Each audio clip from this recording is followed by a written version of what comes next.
su ejercicio en diferentes áreas, ¿no? Entonces, ahora usted va a escuchar siempre los términos de masa renal o va a escuchar un término común que dice uropatía obstructiva.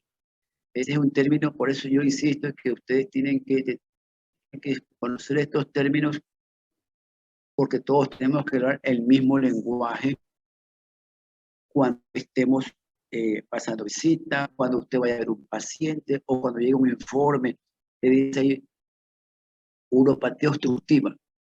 Entonces, uropatía obstructiva significa que algo obstruye la vía. Entonces uno dice, ¿qué parte será? ¿Cuál será? Siempre es importante para hablar en el mismo idioma la situación. Ahora, cuando se habla de una masa renal, ¿sí? Masa es un aumento de tamaño, que ese aumento del tamaño del riñón puede ser dado por líquido o por una masa compacta, tejido como un cáncer. También puede, el término masa lo reportan muchas veces los de imágenes.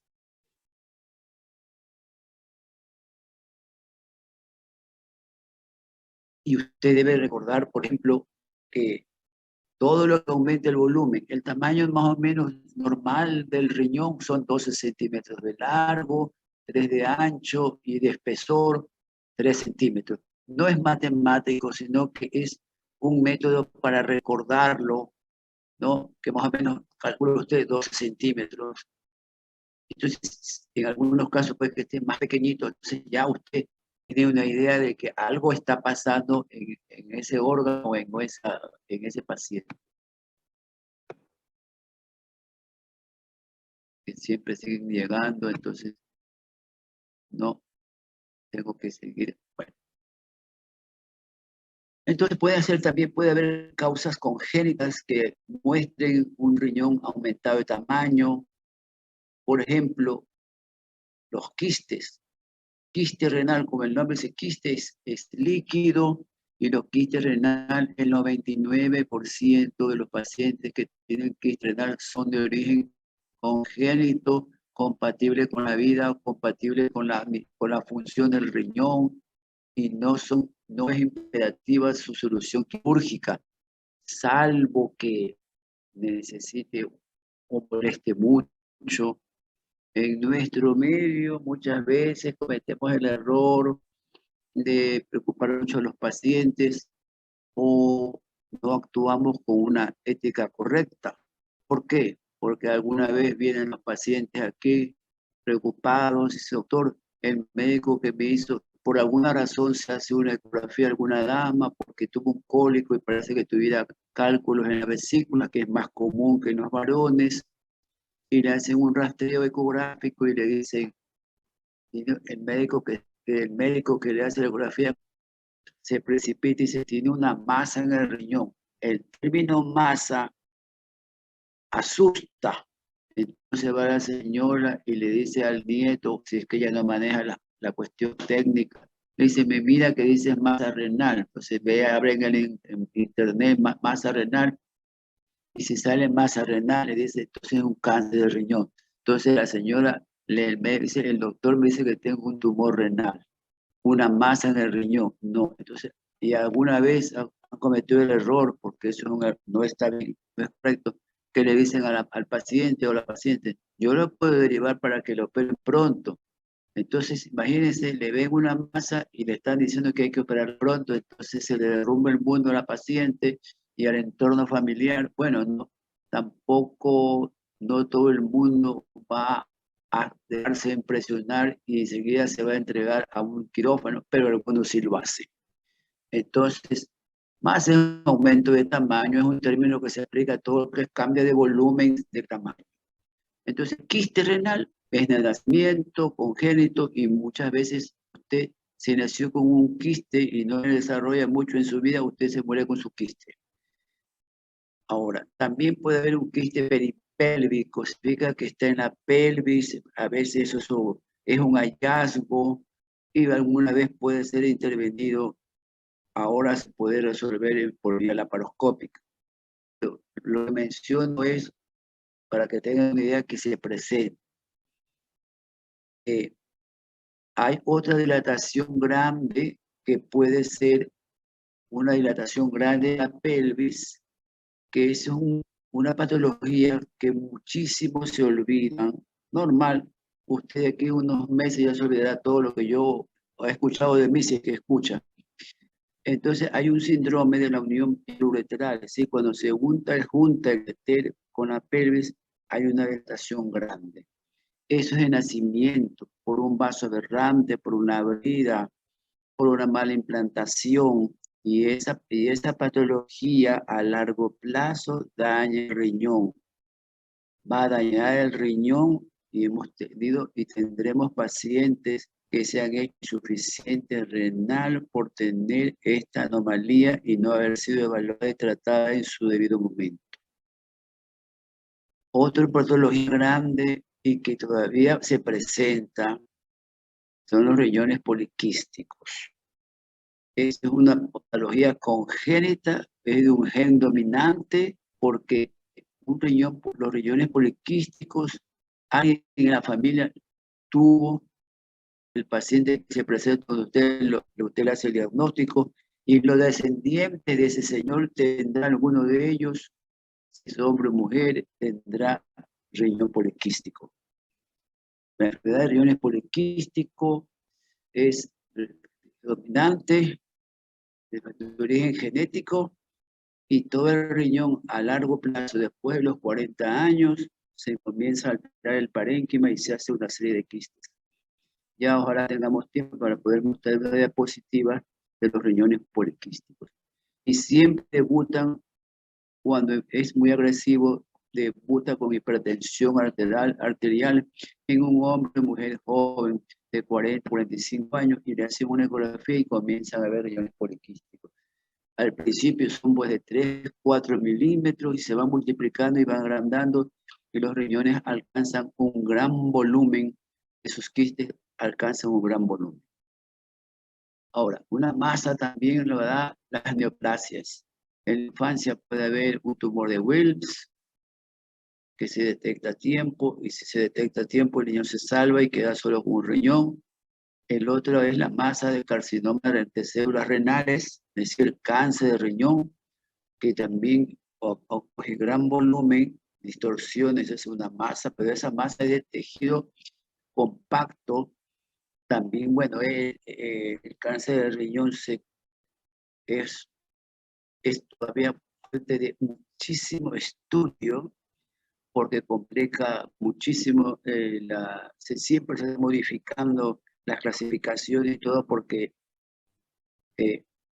hay muchísimas alteraciones histológicas que se presentan, y cada vez se han ido detectando otras con el apoyo de los microscopios electrónicos y las pruebas inmunológicas que se hacen ahora en patología.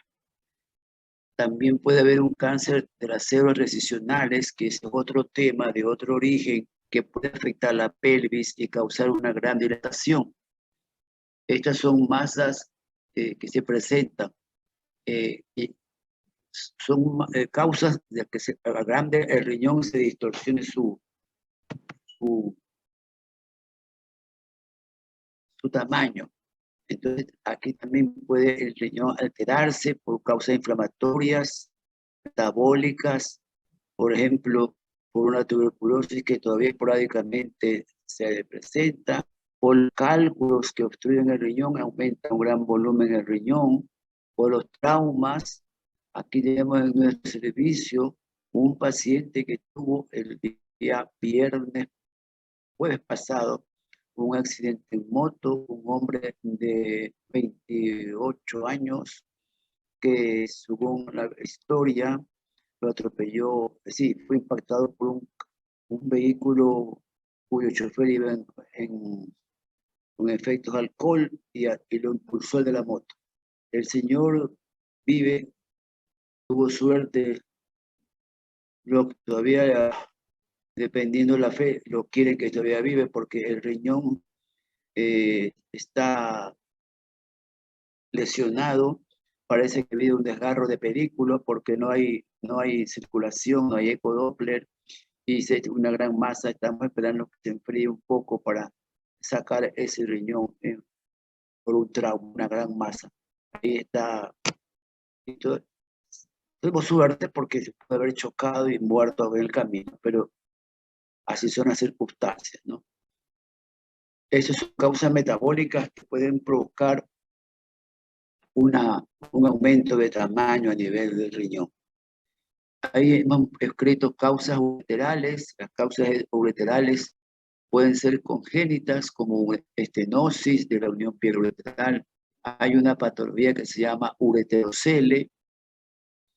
Todo eso es de nacimiento. Hay otra patología que se llama reflujo vésico ureteral. El reflujo vésico ureteral es ignorado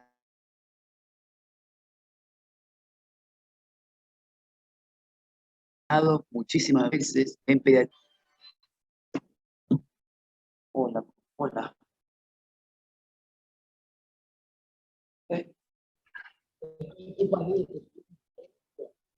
Estoy dando clase, por favor. Ok, ya. Hola. Sí se escucha, doctor. ¿Ya me escucha? Hola. Sí se escucha, doctor. Ya, bueno. Entonces, hay una patología que se llama reflujo ureterovesical. Eso es de nacimiento. Ojalá, bueno, dentro del grupo hace alguien pediatría, no se olvide de pensar en esta patología que se presenta o se manifiesta en la niñez, y esta patología puede provocar daño renal. Muchas veces, felizmente, es un solo lado y en otros cambios, si es de ambos lados, el paciente muchas veces presenta a 14, 15 años de insuficiencia renal.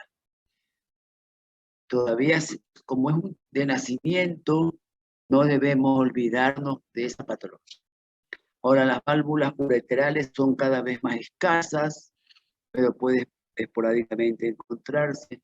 Los riñones ectópicos siempre son hallazgos, y una persona puede nacer con un riñón ectópico e ir desarrollando y viviendo normalmente hasta por alguna circunstancia se le hace una evaluación y se detecta que el riñón está descendido, está ubicado en otra parte, a veces es pélvico o tiene otra forma, como un riñón en herradura. Hay una serie de alteraciones en forma y situación, pero todas estas cuestiones, estas anomalías congénitas, la mayoría son compatibles y viables en su función. Es decir, la persona llega a los 30, 50 años y a veces recién se entera, por ejemplo, que ha nacido con uno o que tiene riñón de herradura porque se ha formado una piedrita y lo investiga, ha tenido riñón de herradura. Ya tiene 50, 55 años. Entonces son compatibles con la función y la vida del paciente y es una vida normal, porque normalmente nosotros no nos hacemos ni una ecografía, no nos hacemos ninguna investigación porque estamos desarrollando nuestra vida, va avanzando la vida natural y nadie tiene molestia, no tiene dolor. Bueno, entonces no, siempre son hallazgos que, que pueden en su momento causar una alteración en el riñón, y ahí al causar molestia o tener síntomas o signos, se hace una indagación ecográfica o por alguna otra razón se hace una tomografía y se detecta que tiene un riñón de herradura, por ejemplo, o tiene un riñón descendido, está mal ubicado, o tiene una ectopia renal cruzada. Son patologías que no son cotidianas, pero ya tenemos nosotros aquí comprobado que cada 4 o 5 años vienen riñones, esas anomalías raras, pero que son compatibles. Pero una cosa sí deben recordar: las anomalías de posición, las anomalías de circulación a nivel del riñón causan hipertensión arterial. Entonces, los que hemos detectado este año son 3 que ya acaba este año. Son personas dos mujeres, un varón, que tienen 33, 34 años y empezaron a ser hipertensos.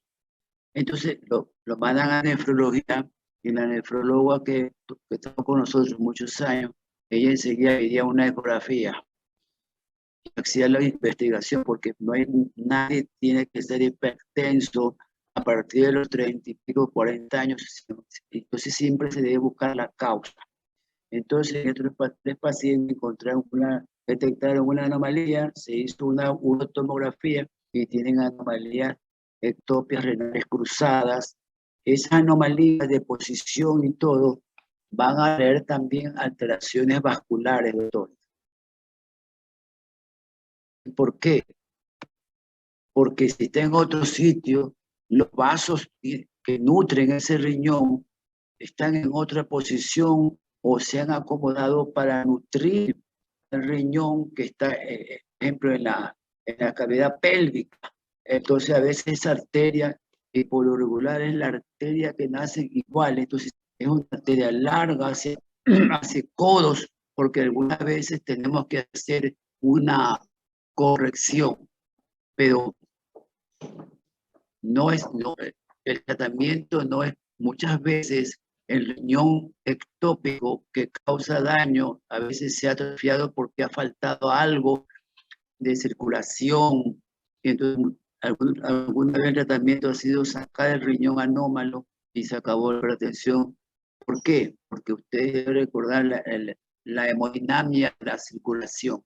Toda la sangre se reparte en ambas arterias renales para ser limpiada.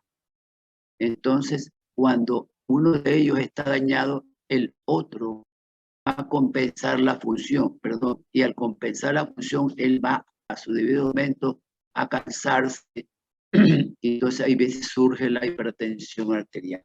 Estamos hablando de un paciente joven que no tiene por qué ser hipertenso. La hipertensión siempre tiene que ser investigada, buscar la causa.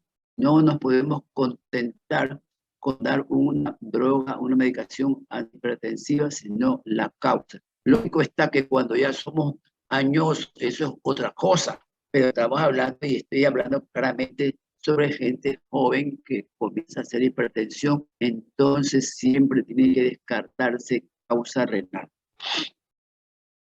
Las neoplasias que están aquí también pueden causar un tumor en el ureter, puede causar una severa dilatación o un cáncer metastásico, pero siempre eso es por compresión.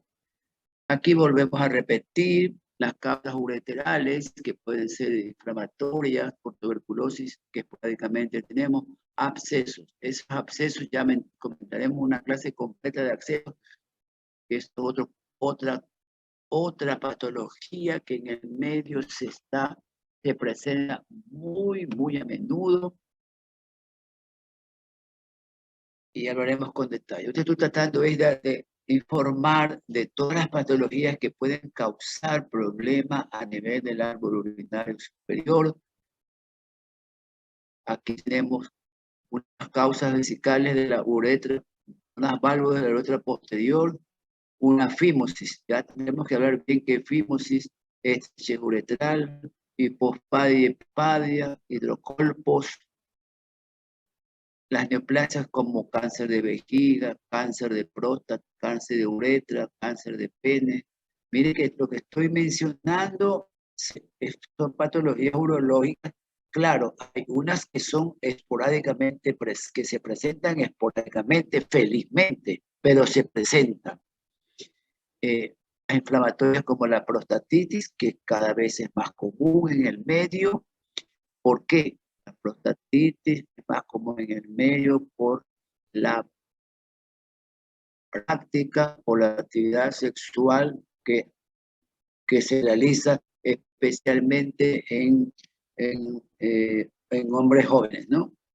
Ahora, y otras como la hiperplasia prostática benigna, la vejiga neurogénica. Si tenemos una gran próstata de un hombre de 65 o más años, si es grande, puede causar, el paciente puede venir con hidronefrosis y alguna vez puede venir con una insuficiencia renal aguda. Es porque la próstata ocupa espacio en la vejiga comprime el trígono vesical, que es donde llegan los meatos ureterales y la orina no drena como debe salir, porque hay un tejido glandular que impide el vaciado de los ureteres porque la próstata ocupa un espacio intravesical y causa hidronefrosis, causa insuficiencia renal aguda. Una vejiga neurogénica, ese es un capítulo muy complicado, vigente de la neurología. Si hablamos de vejiga neurogénica, significa que la vejiga no funciona adecuadamente, no drena adecuadamente. En unos casos puede ser que sea una vejiga que se altera tanto que no hay tono, no se contrae para vaciar, se va a alterar también el vaciado de la vía urinaria superior y va a haber hidronefrosis. Un momento.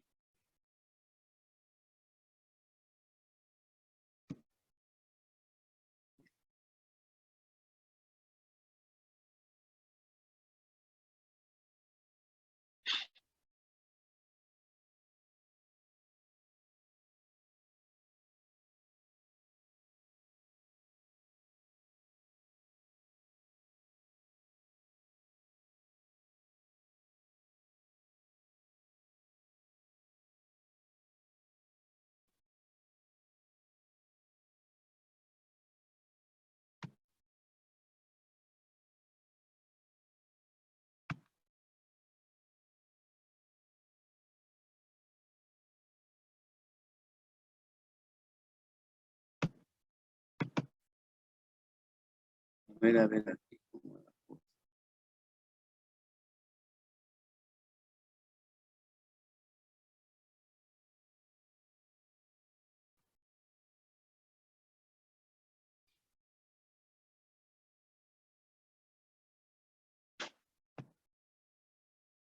Este de aquí, ya, este de aquí.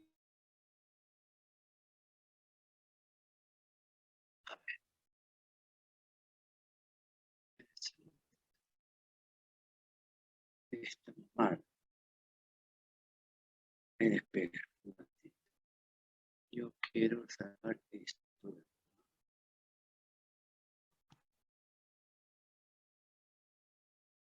Yo quiero esto.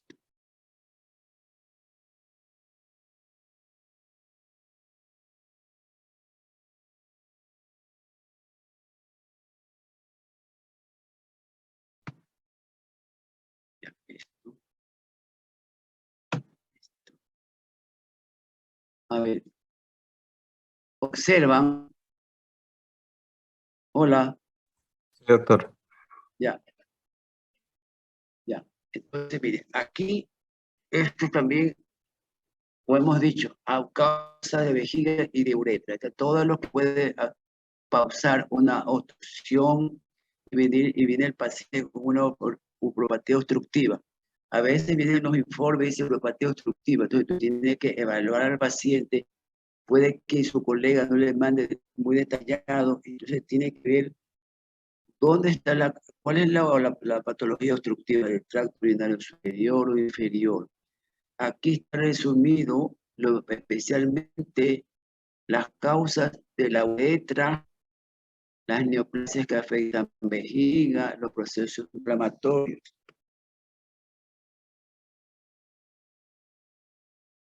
A ver, acá tenemos causas ureterales. Aquí habíamos mencionado tuberculosis, acceso. Hay una patología que esporádicamente de presentación que tienen que ustedes haber escuchado, que se llama endometriosis. La endometriosis, eso tienen que haber visto en ginecología, muchas veces puede alterar el tracto genital, el tracto genital de la mujer internamente, y muchas veces la endometriosis afecta y hace compresión en algún ureter y se va a ver una hidronefrosis. Otras veces hay una fibrosis retroperitoneal, puede haber alteraciones vasculares, edemas linfáticos y puede haber un tumor de orina, pero eso es cuando ha habido un trauma o una lesión o una ruptura espontánea de pelvis por una obstrucción.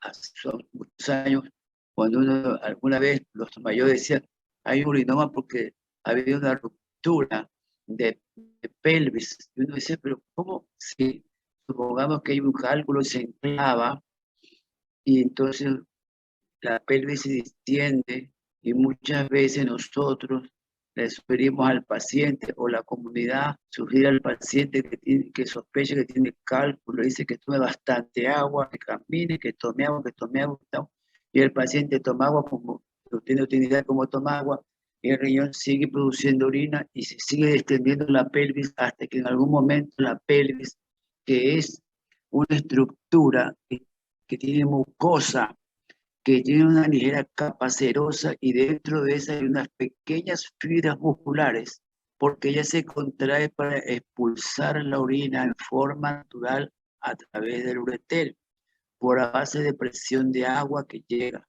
Toda la vía urinaria trabaja a base de presiones de agua.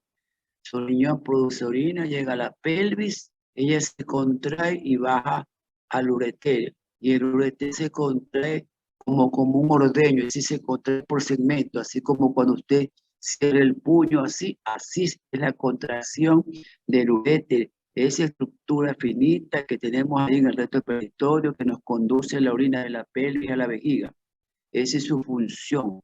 El ureter tiene fibras circulares y fibras longitudinales para que salga, la orina va bajando hacia de la pelvis a la vejiga. Y nosotros producimos más o menos entre los dos riñones 1 mililitro por minuto. Es decir, que más o menos a la hora usted produce 60 ml de orina. Entonces, más o menos hay 1440 ml diariamente que usted produce. Ese es el cálculo que usted debe tener frente a un paciente, que cuánto orina. Cuánto orina. A veces dice, hay que hacerle una control de la diuresis, entonces tiene que, al vaciar si supongamos que tiene un catéter colocado en vejiga, lógicamente que ustedes ordenan, ¿no? Ustedes no hacen, sino que ordenan, pero ustedes deberían vigilar que hagan bien. Entonces dice que el control de diuresis 24 horas. Entonces, si está con sonda, ¿cuánto orinó? Porque las fundas recolectoras de orina son graduadas y tienen numeración. Entonces, está 100 ml, 200 ml, 300, hasta 1 litro, y depende de la funda, hasta ahí litros. Hay fundas hasta para 2 litros. Usted tiene que apuntar y decir ha orinado, o si no, ya el paciente puede estar en oliguria, sin disminución menos de 600, y es una oliguria, y ya va a entrar en anuria por alguna razón.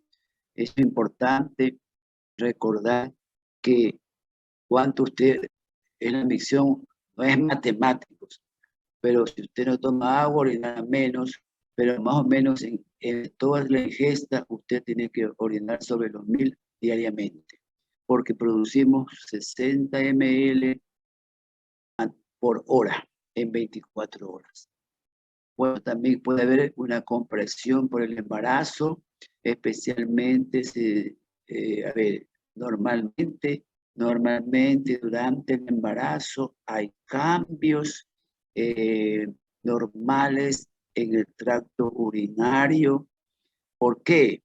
Porque, a ver, ¿qué pasa en el embarazo? En el embarazo hay cambios de niveles hormonales en la mujer.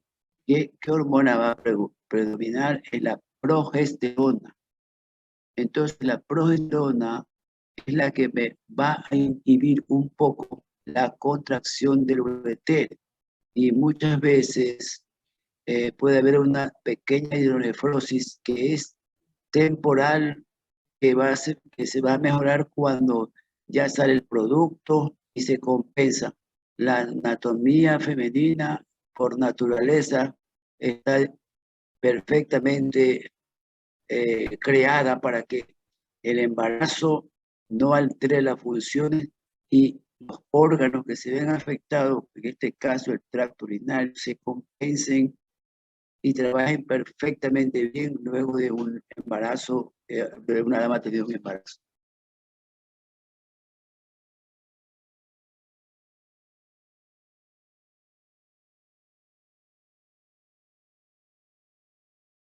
Estas son las causas ureterales también que ya le hemos visto.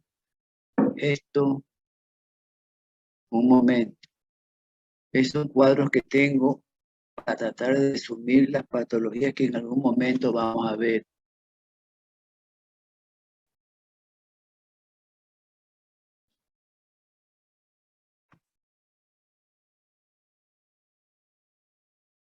Que quiero saber cómo hago acá.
Aquí.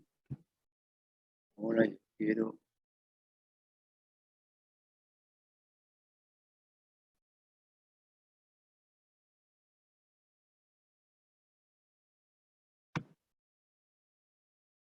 compartir pantalla.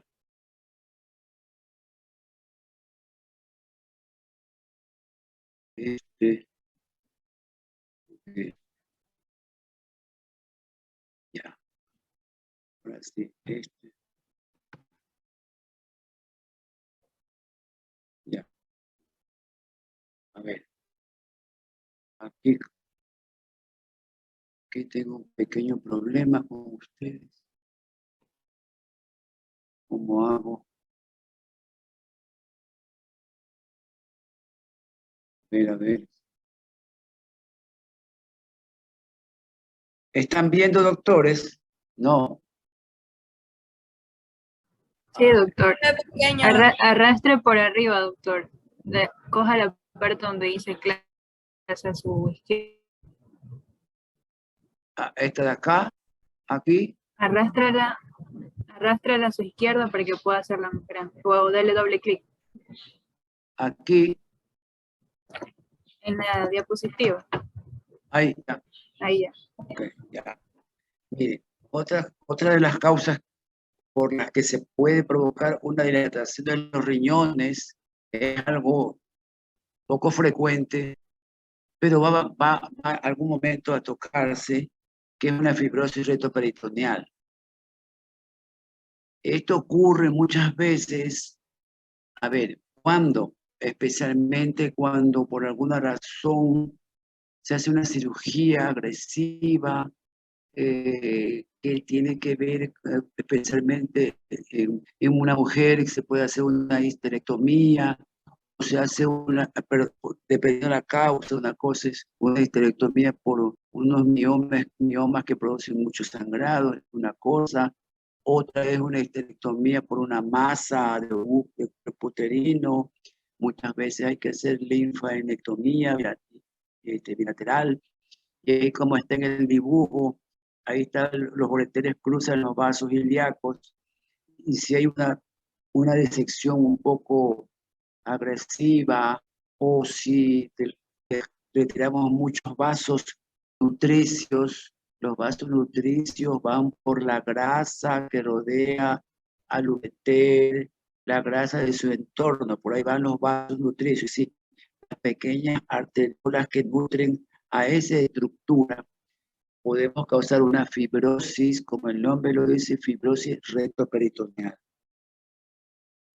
Entonces, puede ser por una periarteritis, por una operación, por ejemplo, hemos tenido pacientes que le han hecho un bypass de una arteria para el miembro inferior. En esa disección, sin querer, quedó comprometido el ureter y entonces el paciente presenta una nefrosis del lado afectado y alguna vez hemos tenido que, pues, realmente retirar el riñón porque el riñón se dañó. Hay enfermedades raras de la colágeno, por infecciones, pero también raras de tuberculosis, sífilis. La radioterapia también, aunque esto de la radiación cada vez es menor por la protección que se hace y se debe seguir haciendo frente al uso de determinadas máquinas donde están los rayos X. También sobre estas maquinarias cada vez son más seguras y el margen o la periferia de la radiación disminuye, está cada vez totalmente, como dice, centralizada, ¿no? Si regresamos hace 30 años más atrás, eso sí, también debe saber que en todas las áreas donde hay rayos X o uso de radiación, hay unos sensores, unos aparatos que se ponen afuera en el interior y que eso capta la radiación y periódicamente se los controla para ver cómo está la radiación al exterior de la máquina y en el interior del área donde está el aparato y puede causar una fibrosis.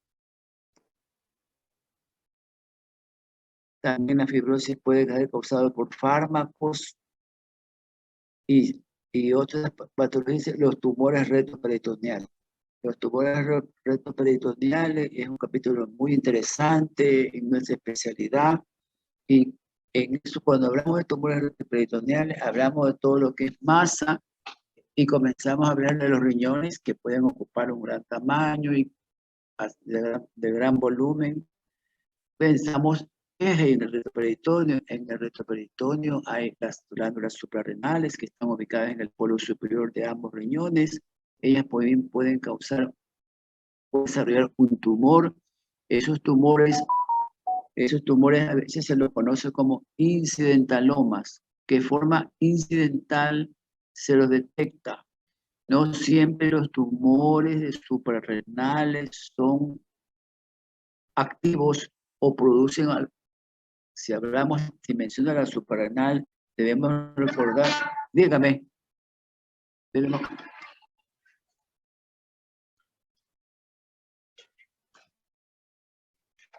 otra materia. Bueno, ya, entonces,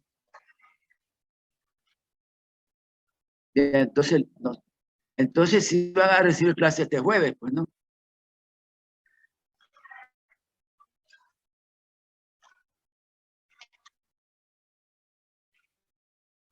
Así que ya yo no los veo a ustedes hasta el otro martes.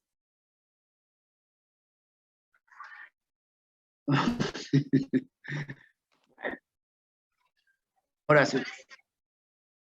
Bueno, si ustedes, pues si ustedes acatan lo que dice la facultad, entonces ya el día jueves no les doy clase de tarde.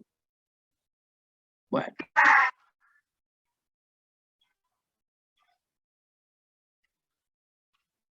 Bueno, entonces nos volveremos a ver el último martes del año 2021, pero el martes. Sí, pues. En enero. Es cierto, en enero, porque otra semana también es vacación.